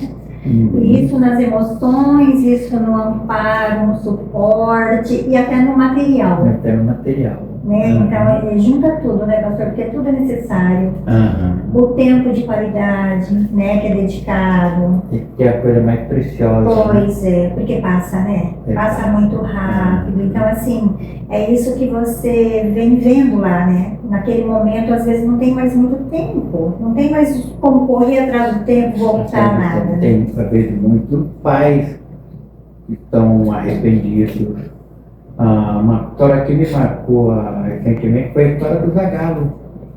Né? O Zagallo deserdou vários filhos, né? Não sei se ele tem 4 ou 5 filhos. Ele só deu herança para um filho. Lembrei, é verdade. Ele deu herança para um filho. Lembrei. E a culpa foi do Zagallo. A culpa não era dos filhos. O Zagallo foi um atleta de futebol, jogou futebol. Depois, então quando ele é um atleta de futebol, ele vive nas concentrações. Sim. Ele vive viajando. 100% Ele não estava em casa. para a vida profissional. Ele não estava em casa. E depois que ele se aposentou do futebol, ele virou técnico. Sim. Aí ele virava noite, semana, dias concentrado com os jogadores, ou estava viajando. Sim. Então ele se tornou um cara muito conhecido, famoso, rico, mas ele não era pai. Ele não conseguiu ser pai. Não teve tempo para ser pai. E eu acredito que se esse filho tinha tanta raiva de futebol, se ele pegasse dinheiro, eles iam torrar tudo, porque filho de pai milionário que não é atencioso, pega o dinheiro e arrebenta.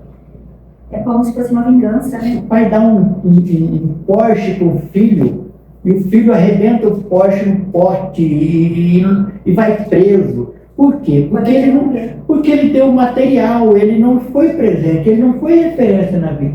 Aí os filhos do Zagallo estão lutando porque aquilo que o pai, o mínimo que o pai podia dar era compensar essa ausência que o pai foi e dar a herança para ele tocar a vida. Mas não, eu vou deserdar porque ele não presta. Então ele foi culpado 2 vezes, porque ele foi um pai ausente, e depois ele foi culpado porque ele negligenciou abençoar os filhos com os bens que ele adquiriu. Por culpa nas costas dos filhos ele adquiriu os bens, porque ele não foi pai. Ele não cumpriu o seu papel de pai. Ele só ganhou dinheiro. Então ele precisava recompensar os filhos. Aí ele 2 vezes. Quantos pais, né, em busca de fortuna, de bem, abandonam os filhos? Aí os filhos são revoltados, aí os filhos são drogados, aí os filhos não querem saber dos pais, aí os pais querem compensar dando coisas. Aí eles pegam as coisas e quando vem a herança eles estouram tudo, porque eles têm raiva da herança. Eles têm raiva das coisas, eles querem o pai, eles querem a presença. E como não tem mais como ter, né? Eu não vou levar meu filho na escola porque eu sou ocupado na empresa, eu vou pagar uma van, vou pagar um motorista, é a mãe que tem que levar. Eu não vou levar ele no futebol porque eu estou ocupado, porque eu estou cansado. E aí, né, ele perde a coisa mais importante do que é conviver. E aquela enfermeira que eu mencionei, ela menciona, né? As últimas situações ali, né? Críticas. E tem um outro livro que eu gosto muito, que é 30 dias de vida. 30 dias. Fez muito sucesso esse livro. O que você faria se você tivesse 30 dias apenas de vida? Né? Sabe que uma das maiores, foi feita uma pesquisa. Uma das respostas é: eu faria a viagem dos sonhos com a minha esposa. Agora faz, né? Porque tem 30 dias. Eu faria a viagem dos sonhos. Eu teria levado meus filhos na escola. Olha só. Uma coisa tão simples, né? Se eu tiver 30 dias de vida, eu ia levar meu filho na escola todo dia. Porque eu levar o filho na escola, tanta coisa pode acontecer. Se ele mora perto, ele vai caminhando com o filho, né? Ele vai conversando com o filho, e o filho sabe que o pai vai pegar ele ali, né? Ele está esperando o pai, o homem da vida dele vai pegar ele, vai levar ele. Quantas crianças são privadas dessas coisas tão preciosas da vida? Às vezes ela tem um motorista, às vezes ela tem tudo porque o pai é ocupado, está ganhando a vida. Mas na verdade ele está perdendo a vida. né? Faz muita falta, né? Ao longo do tempo, e aí não tem mais como voltar. Não tem. Deve trabalhar, deve produzir, deve tudo, mas tem algumas coisas que são inegociáveis. Com certeza. E às vezes é o pai e a mãe que estão lutando no mercado de trabalho e as crianças, né? Jogadas, né? Por aí, sendo criadas, educadas por outras pessoas, né? Aí a gente vai ver por que a família está desestruturada. Por que os filhos estão sem referência? Por que os filhos não têm mais identidade sexual? Masculino, feminino. Então é tudo isso. A gente... Não precisa ir longe, né? A gente vem falando, né, de suporte ao próximo, né? Estar ali próximo na hora da maior dor que o ser humano passa nessa vida, porque eu sempre falo que, na verdade, tem vários lutos, né? A gente passa por muitos lutos, mas o luto pela morte física, aquela ausência daquela pessoa que a gente ama, que sai do círculo, que realmente sai da nossa rede, é a dor maior que existe nesse mundo. Eu costumo dizer que se não fosse Deus mesmo vir com um bálsamo, nós não suportaríamos esse tipo de dor. É muito dolorosa, né? Muito dolorosa. E você está passando por ela, né? Você passou há algum tempo, né, pela sua filha e agora recentemente sua esposa partiu. Eu gostaria que você falasse um pouco, né, para quem está nos ouvindo, que também está passando por uma dor semelhante, que também está sofrendo pela perda de alguém amado. Como tem sido para você, que é uma pessoa que trabalha diretamente com essa dor? É diferente. Como tem sido para você, pastor? Eu brinco com pessoas que falam que de vez em quando Deus me dá um intensivo para aumentar a minha capacidade de me compadecer das pessoas. Nossa! Deus me permite um treinamento, uma experiência para que eu melhore ainda a minha capacidade de ajudar as pessoas, né? Eu lido com a compaixão. Eu encorajo pessoas a serem compassivas, eu lido com a compaixão. E eu falo que Deus me dá algumas experiências. Primeiro Deus me preparou para meu pai, né? Depois a AIDS, depois o doente, mas eu tenho tido alguns intensivos. O fato de não ter sido pai biológico, aí Deus me deu uma filha. Aí Deus me deu uma filha especial, com paralisia cerebral. Então Deus me deu uma criança que ninguém queria. E aí essa é a minha filha. Então aí eu procurei agradecer e me realizar como pai de uma criança especial. E ali em 2014, a minha esposa foi diagnosticada com o primeiro câncer no útero. E eu falo que, né, cada um desses cânceres que ela teve foi uma experiência para Deus me aperfeiçoando. Eu nunca vi como Deus me punindo, ou Deus me castigando, ou Deus pesando a mão sobre mim. Eu sempre vi Deus como investindo em mim, investindo no meu treinamento, investindo no meu ministério. Aí a minha esposa, Lília, passou por 11 cânceres, 11 diagnósticos de câncer, de 2014 até 2025, até dezembro de 2025, e quando foi o diagnóstico do último câncer dela. Ela faleceu dia 31 de janeiro de 2026. Então ela teve fez 19 cirurgias. Mas e aí a gente foi sendo preparado para essas situações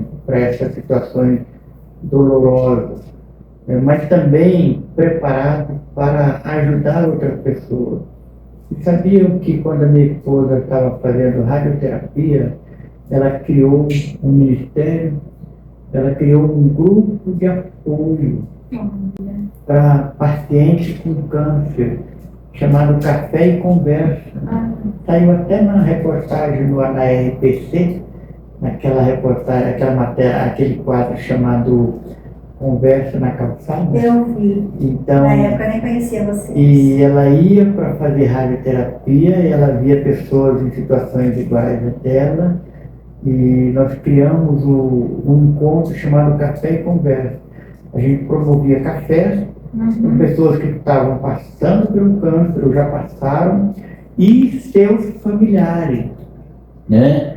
O esposo, a esposa, os filhos, porque quando alguém está com câncer, toda a família adoece junto, né?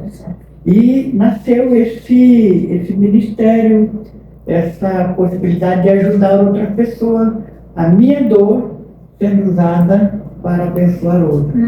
E também, como a nossa filha era adotiva e tinha paralisia cerebral, ela era uma criança atípica. E nós também começamos um grupo, uma roda de conversa com famílias atípicas. Então, a nossa dor usada para acolher outros pais. Então, a gente acolhia pais que tinham filhos com autismo, com síndrome de Down, com paralisia cerebral. A gente acolhia eles no sentido de ouvi-los, né? Oferecer algo para eles e dizer: olha, nós estamos com vocês nessa dor. Mas aí a gente foi em 2020, não foi de Covid, Deus levou a nossa amada Vivi, por 19 anos e meio, de maneira serena. Ela dormiu, né, e não acordou. Quando a Lília foi pegar ela na cama, ela já tinha partido, né? Então Deus levou a Vivi. E eu sou uma pessoa relativamente controlada emocionalmente, aparentemente, né? Controlada emocionalmente. Até esse momento. A partida da minha filha desenvolveu em mim hipertensão. Eu fiquei hipertenso por causa da partida da minha filha. A dor foi grande. O médico já tinha introduzido 2 medicamentos e a pressão não baixava. Aí sabe o que precisou? Ansiolítico. Ele disse: a tua hipertensão é emocional. Aí que entrou o ansiolítico, aí acalmou, aí estabilizou. Então, por quê? Essa foi a dor de sepultar uma filha. Sim. E agora, né, em 2026, dia 31, a Lília também já estava com metástase, né, em 3 pontos e uma mais séria do pulmão. E quando nós ouvimos pela primeira vez, a Lília ouviu a palavra metástase, aí ela mudou a preparação da vida dela. E ela falou: então, agora eu vou fazer a quimioterapia, tudo bem, mas o tumor que ela tinha, chamado leiomiossarcoma, não tinha, a quimio e a radioterapia não resolvia. Então nós ouvimos também a primeira vez a palavra paliativo. Nós vamos fazer uma quimioterapia paliativa. E quando ouviu a palavra metástase, ela se preparou. O próprio médico: olha, eu não vou mais fazer cirurgia, eu não quero ir para a UTI, e se eu tiver uma parada cardiorrespiratória, eu não quero ser reanimada, porque eu já estou preparada para partir. Eu só quero que o hospital deixe quem quer vir se despedir de mim, que venha. Então, na véspera do falecimento dela, ela semi-sedada, com, né, uma carga de medicamento, porque o pulmão já estava parando, o coração, ela estava com muito sofrimento já respiratório, e o remédio para dor. Passaram mais de 100 pessoas no quarto dela para se despedir dela. Nossa! E ela estava assim, sedada lá com o respirador, e ela ouvia a voz da pessoa, ela queria conversar com a pessoa, ela queria intrometer na conversa, bem do jeito dela até participativa. E de repente eu me vi sem a minha filha e eu me vi sem a minha esposa. E a mulher de 35 anos, que eu beijei por 35 anos, a mulher da minha vida, né? Nós éramos unha em carne, ela era minha parceira de ministério. A gente tinha prazer de estar junto, a gente tinha prazer de fazer coisas juntos. A gente era um grupo, né? A minha companheira, ela era a mulher da minha vida. Eu posso dizer que eu vivi um grande amor. Eu agradeço a Deus por ter me dado a oportunidade de viver com uma mulher como a Lília, por 35 anos. Mas agora me vi sozinho. Me vi sozinho. Como que eu vou processar isso? Como é que vai ser agora, né? Como é que vai ser a minha vida? Tudo isso passa pela minha cabeça. Como muito recente, né? Eu fiz uma viagem, eu saí sozinho, peguei o carro, fiz uma viagem, fiquei 20 dias fora, né? Foi terrível. Nunca tinha viajado sozinho. Eu viajava sempre com o carro cheio, sempre parando para comer coxinha, pastel, sempre parando para ir no banheiro, né? Aquela coisa gostosa do trajeto, de férias. E agora eu estava viajando sozinho. Então foi terrível, mas foi necessário, porque eu precisava desse tempo para processar o meu luto.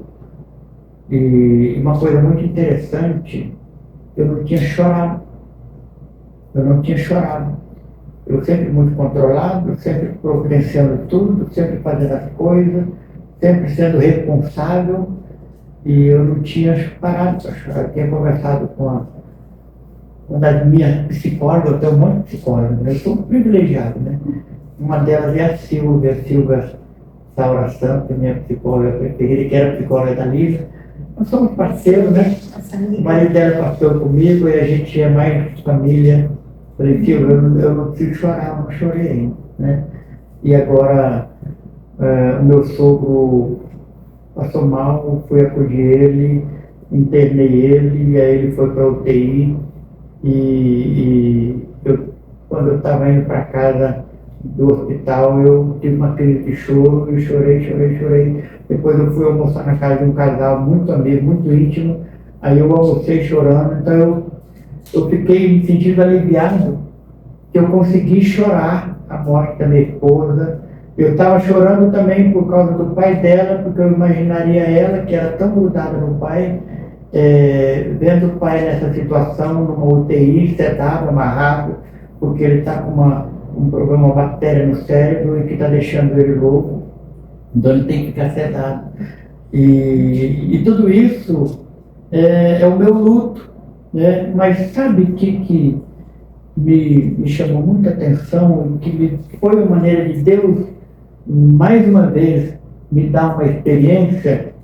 Eu, lendo a palavra de Deus lá em Mateus capítulo 14, que Jesus recebe uma notícia muito triste.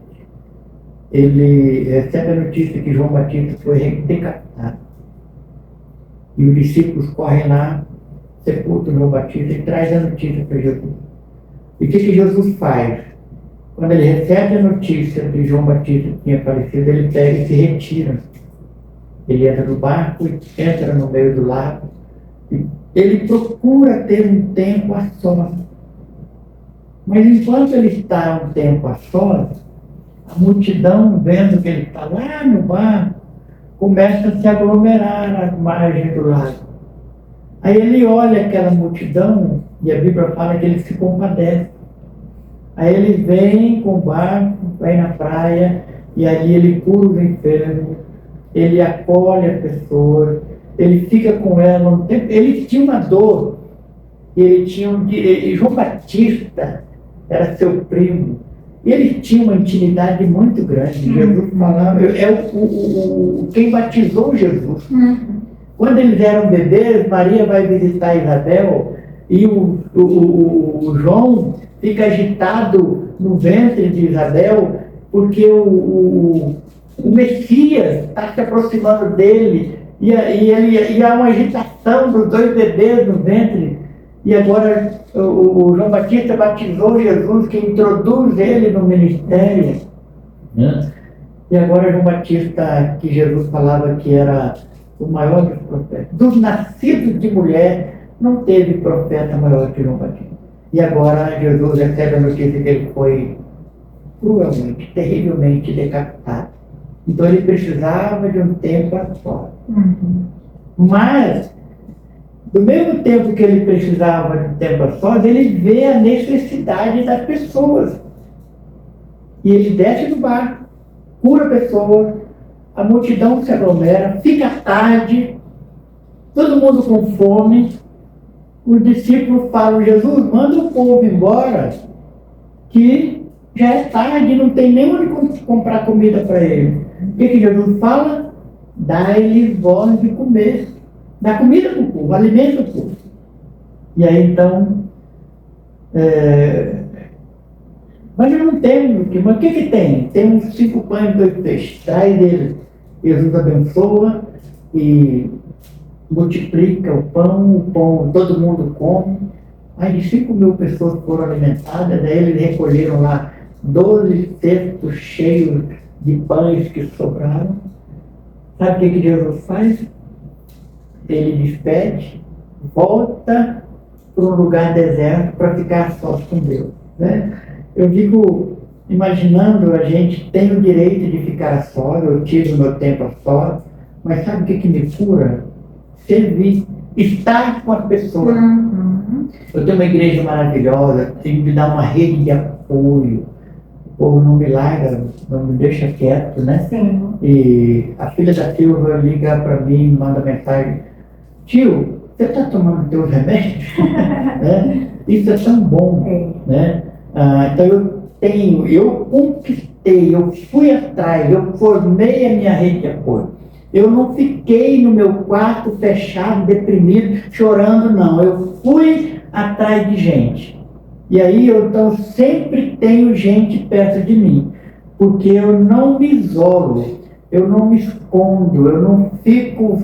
E o meu luto é tratado com relacionamento, com espiritualidade, com convivência de gente que tem a mesma fé que eu, gente que ama, gente que também passou por dores, estão sendo curados, cada um com a sua dor, e todos nós temos uma comunidade de pessoas que vão sendo restauradas. Mas eu não me isolo, eu não fico fechado. Você desfoca da sua dor. Eu desfoco da minha dor. Para focar no próximo. Quanto mais eu foco no próximo, mais a minha cura acontece. Isso. Então, mais eu sou tratado. Sim. Mais eu me esqueço da minha tragédia. Então a gente só esquece da nossa tragédia quando a gente serve. Isso é terapêutico, isso é milagroso, né? Vá atrás de fazer alguma coisa. Você perdeu um filho, você perdeu um marido, vai servir, vai cuidar, né? Vai abraçar algum trabalho voluntário, vai cuidar das pessoas. Quando a gente tira o foco, né? Aí que muda, né? Exatamente. Então o meu luto é um luto de uma filha, é um luto de uma esposa. Me vi sozinho. Eu vou cair na bebida, eu vou usar droga agora, eu vou ficar num quarto escuro, que nada. Eu vou procurar gente, é gente que cura. Eu vou servir quem está precisando. Eu vou fazer igual Jesus fez. Ele saiu. Não fugir, né, pastor? É. Não tem como fugir do luto, né? Não tem fugir, tem que viver. Esse luto fica andando atrás de você. Ou você enfrenta, ou você bate de cara com ele, ou você vai fugir, não adianta. Não adianta. Não vai resolver. Não vai. E tem gente que adoece, tem gente que conserva lá as roupas do falecido, tem gente que vai no cemitério toda semana, né? E é um tempo doloroso, mas ele tem que ser progressivo. Sim. Ele não pode. Me marcou muito um escritor, né? O pai da logoterapia, né? Viktor Frankl. A história dele, que quando ele foi preso, né, no campo de concentração, ele fez uma resolução, né? Eu não vou morrer, eu vou fazer tudo para sobreviver. E eu vou aprender o máximo que eu puder dos campos de concentração. Frio, fome, trabalho forçado, humilhação, espancamento, doença. Eu falei, eu vou sobreviver. Sabe o que ele fazia? Ele mantinha escondido na sua roupa um pedacinho de lâmina de barbear. Aí todo dia ele se barbeava e procurava, era farrapo, mas ele procurava estar de forma decente, que ele aparentava que ele estava saudável. Por quê? Porque aqueles que se demonstravam doentes e fracos eram levados para a câmara de gás, porque não era mais força de trabalho, não era mão de obra. Não tinha utilidade. Não tinha utilidade. Então ele procurava se aparentar uma fisionomia saudável, ele se barbeava para ele ver que ele estava em condições de trabalhar. Sim. Mesmo que ele estivesse arrebentado por dentro. Mesmo que ele estivesse com dores. E ele falava que ele fazia. E tudo que ele passou, ele queria aprender. Então ele tinha um objetivo. E ele sobrevive. E escreve aquele livro famoso, né? Em busca de um sentido. Então ele disse que quando a gente encontra sentido na vida, a gente vence qualquer coisa. Né? Foi através da dor que ele encontrou sentido para a vida. A dor que ele encontrou sentido para a vida. É na dor que a gente mais cresce mesmo, não é? Não tem, ela é a melhor pedagogia que existe, é a dor. A gente não gosta, mas quando a gente vira a página, a gente fala, eu vou aprender com esse negócio. Sim. Eu vou aprender, eu não vou ficar reclamando, culpando Deus, culpando as pessoas, murmurando, não, eu vou aprender. Sim. Que aproveitar a oportunidade. Aí a pessoa fica com o couro mais grosso, fica mais forte, calejada, né? E fica mais quebrantada, mais sensível, não fica com frescura.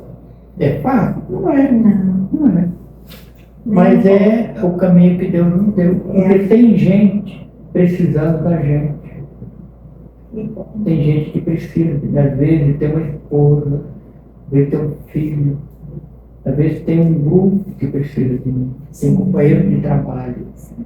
Eu ainda sou útil, eu tenho como ajudar. Né? Eu tenho filhos, eu preciso me levantar para... Eu perdi a mãe deles, mas eles precisam de mim. Né? Eu perdi um filho, então eu tenho uma esposa, tenho outros irmãos. Né?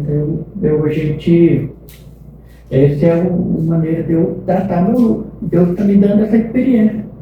É isso intensivo, forte, e agora eu estou com o meu sogro doente. Né? Falei, Senhor, o que eu posso tirar de lição? Mais intensivo. Mais intensivo, né? Eu brinco, o pessoal brinca comigo, né? Porque o pastor, qual que é o intensivo agora que você vai passar para poder, né? Porque é para ajudar vocês que eu estou passando por isso. Né? Sim, exatamente. Mas é uma forma de crescimento muito grande mesmo, né? Crescer com a dor. É muito pedagógica, como você disse. E a sensibilidade, sabedoria nesse crescimento, né?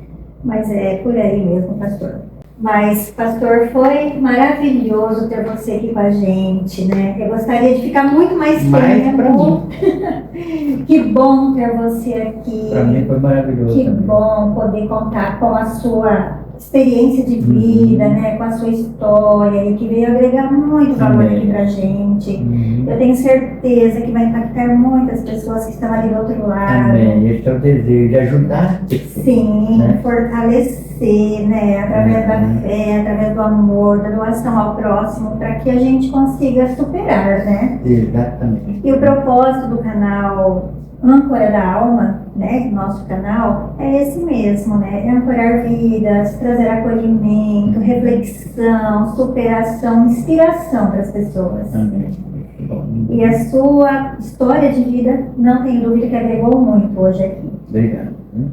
Eu gostaria que você deixasse uma mensagem, pastor, para quem está nos ouvindo.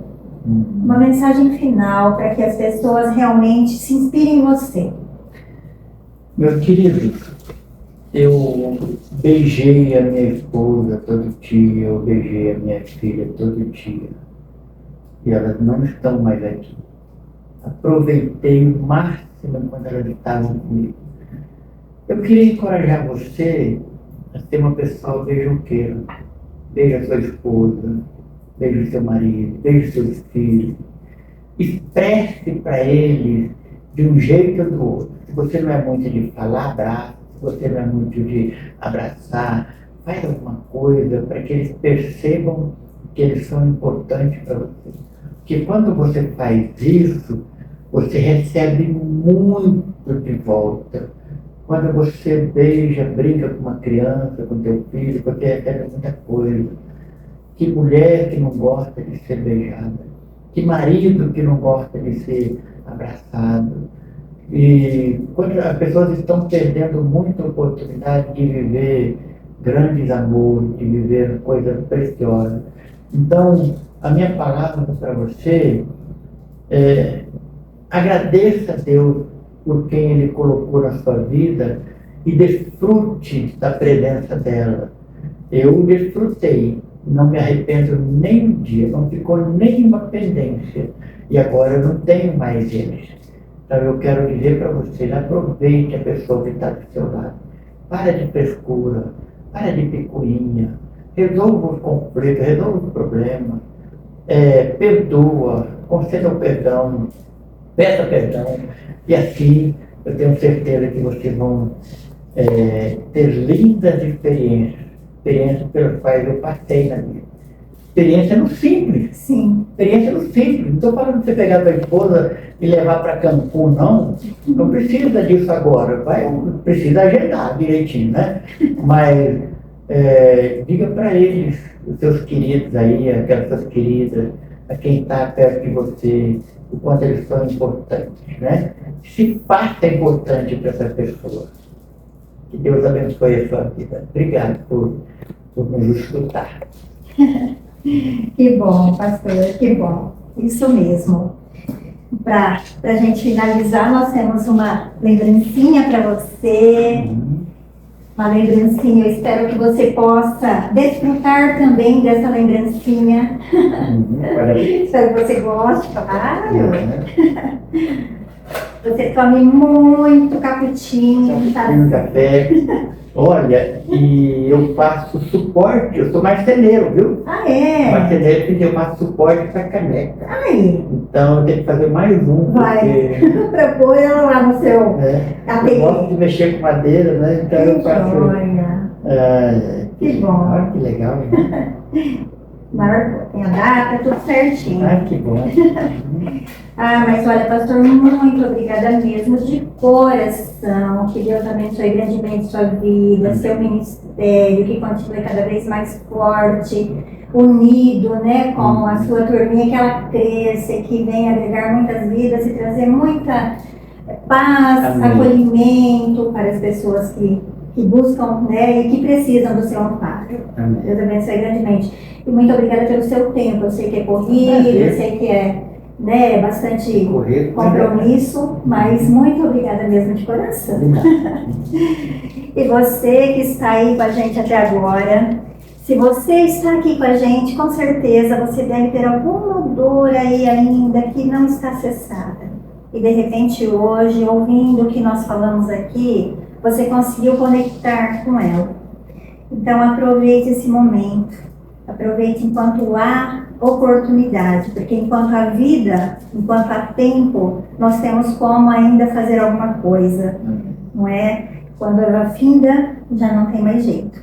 Então, que você aproveite o máximo. E se você não está sozinho, você não necessita caminhar sozinho. O Âncora da Alma nasceu com esse propósito. Continue aqui com a gente, se inscreva no canal. Se você gostou desse conteúdo, curte. Aproveita para compartilhar com muitas pessoas que eu tenho certeza que você conhece, que também está precisando ouvir isso hoje. Não é? Não perca tempo. Comente. O que mais te tocou hoje? Coloque nos comentários para a gente. De tudo que nós falamos aqui hoje, o que mais tocou seu coração? Coloque nos comentários para nós. Então hoje nós ficamos por aqui. Nós nos vemos no próximo podcast. Logo estará também aí público para vocês. Fiquem com Deus. Deus abençoe grandemente sua vida. Muito obrigada de coração. Deus abençoe. Beijo.